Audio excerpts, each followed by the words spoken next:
One of the complaints I sometimes hear about GURPS is that it has no settings, but that's simply not true. There are dozens of GURPS settings. But this is not limited to GURPS. You can hear people complain about Pathfinder lacking a good setting, D&D lacking good settings, and probably other systems as well. Generally speaking, people sure like to complain about settings in tabletop RPGs, and many complaints contradict one another. People are different after all. So in this video I would like to discuss what makes a setting good. First of all, what is the point of a setting?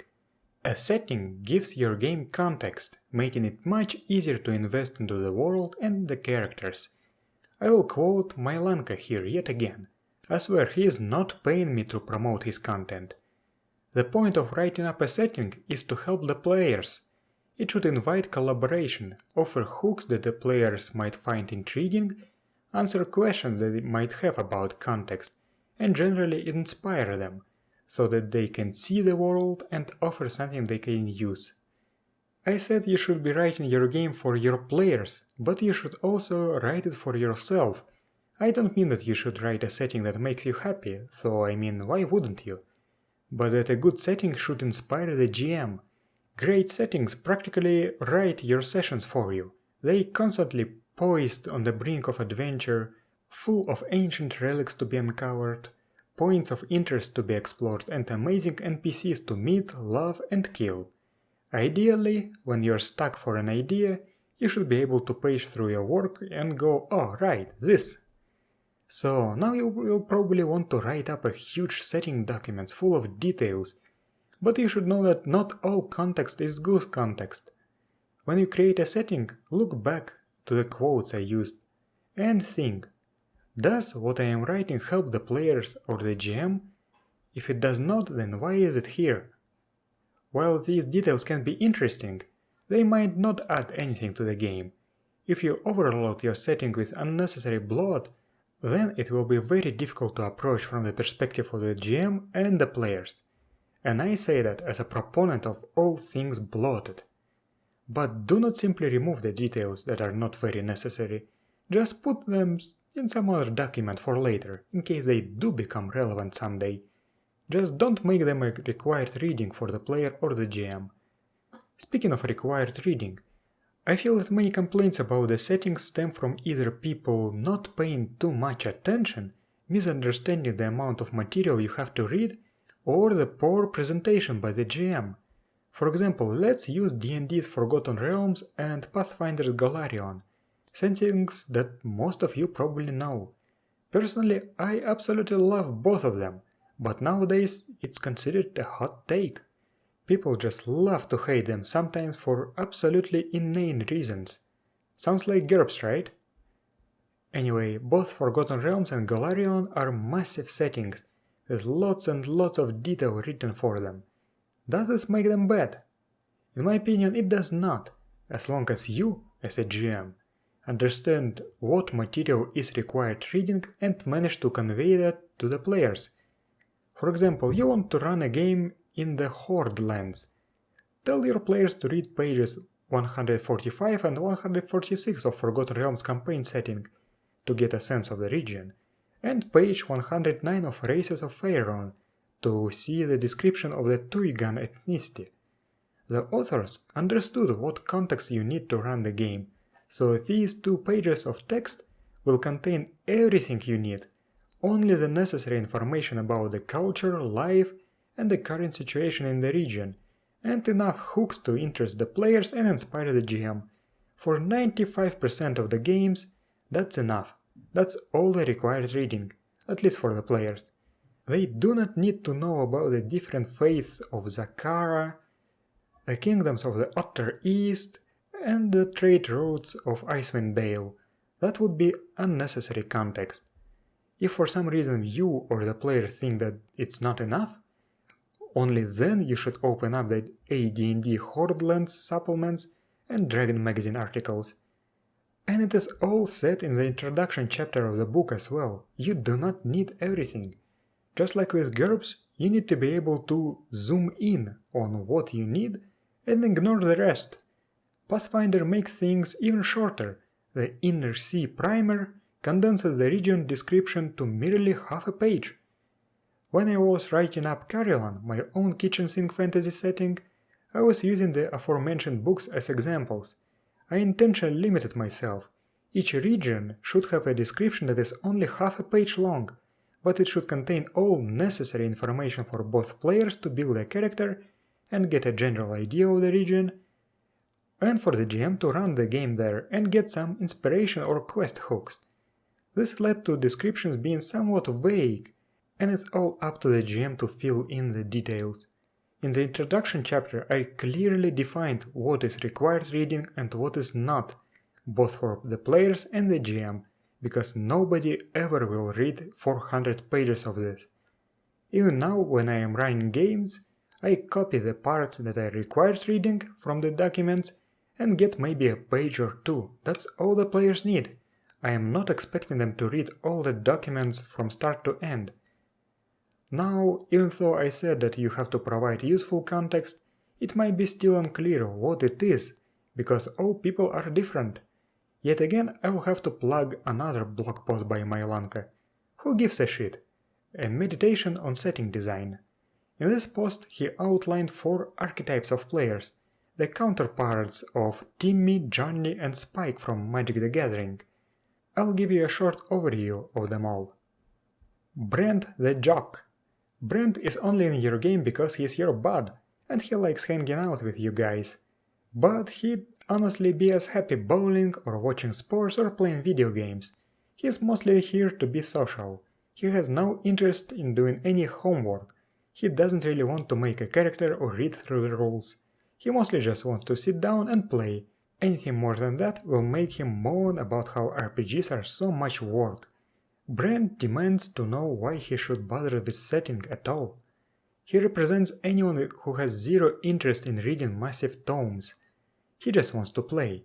He doesn't necessarily mind a detailed setting so long as he'll experience it, rather than need to put a lot of work into learning it.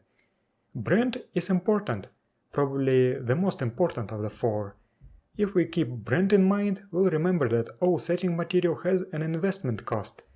Brent demands that our settings be minimalistic and easy to get into. He demands justification for each detail we add to our setting. Willow the Nerd. Willow is a huge nerd, and she games because she loves games. She's also deeply invested in GURPS and has perhaps run a few games of her own, as well as owning all the supplements, and complains about the lack of THS fiction line, and she hates games where things don't make sense. She has studied history, theology, linguistics, economics, etc., and is quick to point out inaccuracies she finds in any setting she plays in. But she'll also read everything you write. If you write well, she'll get terribly excited and want to add to it. If you write poorly, if she has no sense of the setting, she'll lose interest and grow disenchanted. Ultimately, she wants to go to your setting. She is a simulationist, as the kids say these days. Sometimes people want to invest deeply. Perhaps they are bored, or perhaps their life sucks, and they want to escape for a little while. Good setting material is often entertaining for its own sake, but for it to work, it has to be internally consistent. It needs to hang together well. She stands in opposition to Brent, because to Willow, setting is its own justification. If the setting becomes too simple, she'll tune out. Willow demands that our settings be entertaining and internally consistent. She wants something worthy of exploration. Desiree, the romantic. She's been role-playing for years. Her favorite game is Vampire the Masquerade, and she's been moving towards 7th Sea and Fate lately. She loves to LARP. She likes romantic stories, and when she discusses your games, she always discusses the people in them like they were real. Her characters all have extensive backstories, usually with multiple relationships buried in there. She is disappointed if there is not some exploration of relationship somewhere in the game. Romance, yes, but also familial, or friendship, or duty to another, ideally some fantastic intersection of all the above. She has little time for mechanics, but she claims she just plays for the story. She is a dramatist or narrativist, as the kids say these days. Desiree doesn't have to be girlish. She is any player who roleplays to see how the story unfolds, rather than to game the game. They want to participate in the story and find out what happens next. Desiree cares deeply about the setting, but only to a point. Economics bore her to tears. She has no time for discussions of military technology. She does not want to hear about yet another martial arts school. What matters to her is what the setting does for her character's story. She will want to know about aristocracy or social conventions. Slavery might interest her as it's dreadfully tragic, or criminal organizations, either as a source of rebellion or someone to rail against. She wants to know what the setting means for her personal narrative, what social and contextual options it gives her personally. The big picture isn't as important as what she can do with her little piece of the setting. Desiree demands that our settings be focused on creating interesting narrative choices for the players and providing a social context for their characters. Bjorn, the warrior. He has also been role-playing for years. He has already got his character all written up and his character is a badass. He has found a loophole to exploit to make his character invincible, but he'll be deeply disappointed if you do not find a way to get around it. He likes powers, weapons and martial arts. He tunes out whenever Desiree discusses philosophy or her latest romantic tragedy, but sits upright whenever there is a fight. He'll explain that he is not here for the story, but for the mechanics. He is a gamist, as the kids like to say these days. Bjorn also cares about your setting, but only to a point. He has no interest in social dynamics or politics or legal matters. He wants to hear about military technology, cool martial arts styles. He decides what philosophy to adhere to, not based on his personal beliefs, but what powers they give him access to, and what strategies they encourage. He plays the game to win, and he is looking at the setting like a game board to navigate. For him, the setting matters mainly in what mechanical context it offers. For him, it's about navigating the various philosophies and factions to get at the best mechanical bits, and for many such players, this isn't just a hassle, but part of the fun of the game, as pursuing the coolest powers often has the most interesting narrative demands. Bjorn demands that our setting be focused on creating interesting mechanical choices for players and providing a context for their struggles. Thus, we should try to keep the demands of all 4 player archetypes in mind with each step of setting design. Brand demands that our setting have a low investment cost and wants a justification for each setting element. Willow demands an internally consistent and entertaining setting, and she wants the setting to reward deep exploration. Desiree demands context for her interesting narrative choices. Bjorn demands context for his interesting mechanical choices. I strongly believe that many of the settings that are often disliked, such as Forgotten Realms, Golarion, and even GURPS Brainstorm, actually can satisfy all 4 of the archetypes. GURPS Infinite Worlds, however, seems to be lacking in the drama department, in my opinion, so it would leave Desiree unhappy.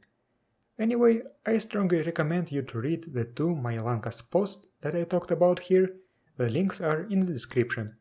Even if you are not designing your setting, if you read these posts, you might understand better why you do or don't like some settings. I hope this was helpful, and thank you for watching.